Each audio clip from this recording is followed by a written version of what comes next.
కామారెడ్డి జిల్లా కేంద్రంతో పాటు చుట్టుపక్కల గల గ్రామాల్లో వడగళ్ల వాన కురవటంతో కొనుగోలు కేంద్రాల వద్ద ఆరబెట్టిన ధాన్యం తడిసి ముద్దైంది. జిల్లా కేంద్రంలోని గురు రాఘవేంద్ర కాలనీలో రాళ్ల వర్షం కురిసింది. వడ్లు కల్లాలకు తీసుకొచ్చి 15 రోజులు అయినప్పటికీ కాంటా చేయటం లేదని రైతులు ఆందోళన వ్యక్తం చేస్తున్నారు. తొందరగా కాంటా చేయాలంటూ డిమాండ్ చేస్తున్నారు. జిల్లా కేంద్రంతో పాటు కామారెడ్డి, సదాశివనగర్, రాజంపేట, రామారెడ్డి, తాడ్వాయి మండలాల్లోని పలు గ్రామాల్లో వర్షం కురిసింది. మామిడికాయలు సైతం నేలరాలాయి. అకాల వర్షాలకు ధాన్యం తడవటంతో రైతులు ఆందోళన చెందుతున్నారు. ప్రభుత్వం వెంటనే ధాన్యం కొనుగోళ్లను వేగవంతం చేయాలని డిమాండ్ చేస్తున్నారు.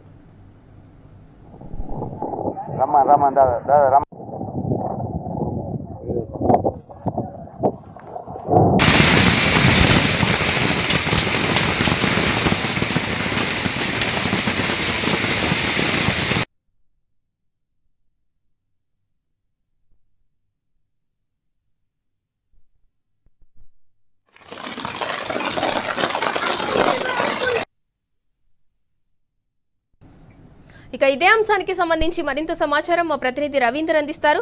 రవీందర్, కామారెడ్డి జిల్లాలో అంతా కూడా రాళ్ల వాన బీభత్సం సృష్టించింది. మరోవైపు ఎఫ్సీఐ కొనుగోలు కేంద్రాల్లో ధాన్యం అంతా కూడా తడిసిపోయింది. ఇంకోవైపు మామిడి పంట కూడా మొత్తం నేలరాలింది. దానికి సంబంధించి పూర్తి డీటెయిల్స్ ఏంటి? సింధూరా, అకాల వర్షం రైతులకు నష్టాన్ని చేకూర్చింది. సాయంకాలం పూట కురిసిన వర్షంతో రైతులంతా తీవ్ర ఇబ్బందులు ఎదుర్కొన్నారు.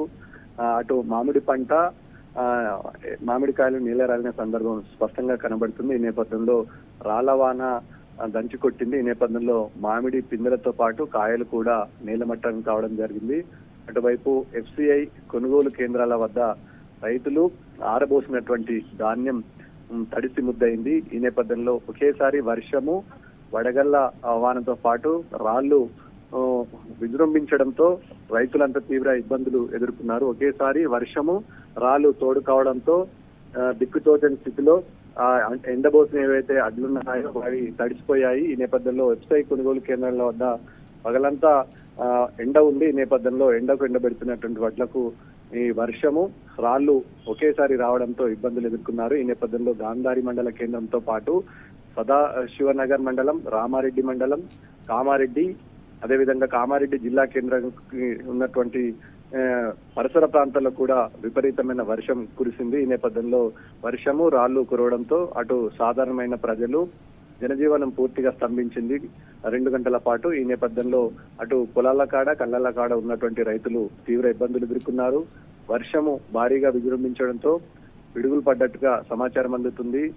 మోతే అనే గ్రామంలో పిడుగుపడి 2 గేదెలు మృతి చెందినట్టుగా వార్తలు వస్తున్నాయి. ఈ నేపథ్యంలో అకాల వర్షం అటు రైతులకు, ఇటు ప్రజలకు తీవ్ర ఇబ్బందులు మిగిల్చిందని చెప్పవచ్చు. సాధారణంగా ఈ మే నెలలో చివరి వారంలో ఉండాల్సిన వర్షము ఒకేసారి ఫస్ట్ వీక్ లో రావడంతో ఇబ్బందులు ఎదుర్కొంటున్నారు. ఈ నేపథ్యంలో అటు 6 కాలం కష్టపడి పండించినటువంటి పంటకు సకాలంలో ప్రభుత్వం ధాన్యం కొనుగోలు చేయక రైతులు ప్రతిరోజు ఎండబెట్టుతున్నారు, కుప్ప చేస్తున్నారు. కుప్ప చేసే సమయంలో వర్షం రావడంతో ఒకేసారి వర్షం విజృంభించింది. దాదాపు గంటన్నర పాటు వర్షం పడడంతో రైతులు ఆ కళ్ళల్లో ఉన్నటువంటి ధాన్యాన్ని ఒక దగ్గర చేయడంలో ఇబ్బందులు ఎదుర్కొన్నారు. ఈ నేపథ్యంలో ప్రభుత్వం ఎఫ్సీఐ కొనుగోలు కేంద్రాల వద్ద టార్పాలిన్లు కానీ ఇతరత్ర మౌలిక సదుపాయాలు లేక రైతులు పండించినటువంటి పంట పూర్తి స్థాయిలో ఎండిపోయిన పరిస్థితి స్పష్టంగా కనబడుతుంది. వాతావరణ శాఖ అధికారులు కూడా ఎప్పటికప్పుడు అలర్ట్ చేస్తూ ఉన్నారు. ఆరెంజ్ అలర్ట్ అని, ఎల్లో అలర్ట్ అని అలర్ట్స్ చేస్తూ ఉన్నారు. వర్షాలు కురిసే అవకాశం ఉందని వాళ్ళు చెప్తూనే ఉన్నారు. అయినా ఎందుకు కొనుగోలు కేంద్రాల వద్ద అధికారులు 15 రోజులైనా కూడా ఎందుకు ధాన్యాన్ని కొనుగోలు చేయట్లేదు? అంటే రైతులు 6 కాలం కష్టపడి పండించిన పంటంతా కూడా ఇప్పుడు నీటి పాలవుతుంది. వాళ్ళు అప్పో సప్పో చేసి నీళ్లు లేకపోయినా కూడా బోర్లు వేసుకొని బోర్లకి అప్పులు చేసి మరి అట్లా కూడా పంటలు పండించారు. ఇప్పుడు మొత్తం మళ్ళీ అదంతా కూడా నష్టాల ఊపిలోకి వెళ్తుంది కదా. మీరు చెప్పినట్టుగానే దాదాపుగా వాతావరణ కేంద్రం పలు దఫాలుగా హెచ్చరించడం జరుగుతుంది. ఉమ్మడి నిజామాబాద్ జిల్లా ఆరెంజ్ అలర్ట్ తో ఉంది. ఈ నేపథ్యంలో గత 15 రోజుల నుంచి రైతులు బిజీగా ఉన్నారు. కళ్ళల్లో టార్పాలిన్లు ఏర్పాటు చేయాల్సినటువంటి ఈ ఎఫ్సీఐ కొనుగోలు కేంద్ర నిర్వాహకులు పట్టించుకోలేదు. పైగా సుదూర ప్రాంతంలో మైదానాలు ఏర్పాటు చేయడంతో కనీసం చెట్టు వసతి కూడా ఉండదు. ఈ నేపథ్యంలో సకాలంలో ప్రభుత్వ యంత్రాంగం స్పందించి ఉండుంటే ఇప్పుడు ఈ సమస్య వచ్చేది కాదని రైతులు వాపోతున్నారు. దాదాపుగా గతంలో కేసీఆర్ ముఖ్యమంత్రిగా ఉన్న సమయంలో 2 లేదా 3 రోజులలో ధాన్యం సకాలంలో కొనుగోలు చేసి ఆ డబ్బులు రైతుల ఖాతాలో జమ అయ్యే పరిస్థితి ఉంటుంది. అప్పుడు మౌలిక సదుపాయాలు పుష్కలంగా ఉండే, ప్రతి రైతుకు వారు పండించిన పంటకు అనుకూలంగా 8 నుంచి 9 టార్పన్లు రిజర్వ్ ఉండే. దాంతో పాటు గన్నీ బ్యాగులు కూడా రిజర్వ్ చేసుకోవడానికి అవకాశం ఉండే. ఏదైతే కాంటాలు చేసినటువంటి ధాన్యాన్ని తక్షణమే లిఫ్ట్ చేసుకోవడానికి అవకాశం కూడా ఏర్పడుతుంది. కానీ ఇప్పుడు విరుద్ధంగా ఇలాంటి మౌలిక సదుపాయాలు లేకపోవడంతో రైతాంగం ఇబ్బంది పడుతుంది. దాదాపు సకాలంలో ధాన్యం కొనుగోలు చేసి ఉండుంటే, వాతావరణ శాఖ హెచ్చరికలను పరిగణలోకి తీసుకొని ఉండుంటే ఇవాళ రైతు 6 కాలం కష్టపడి పండించినటువంటి పంటను నేలపాలు అయ్యే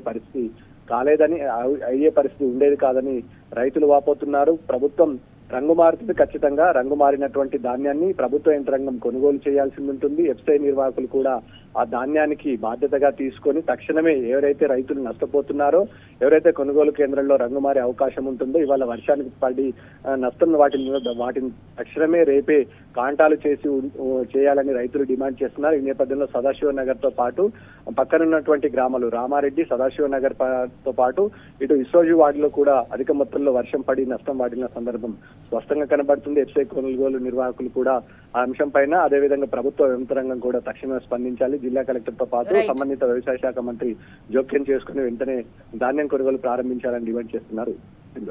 right, thank you Ravinder. Kamareddy జిల్లా కేంద్రంతో పాటు చుట్టుపక్కల గల గ్రామాల్లో వడగళ్ల వాన కురవటంతో కొనుగోలు కేంద్రాల వద్ద ఆరబోసిన ధాన్యం అంతా కూడా తడిసి ముద్దైంది.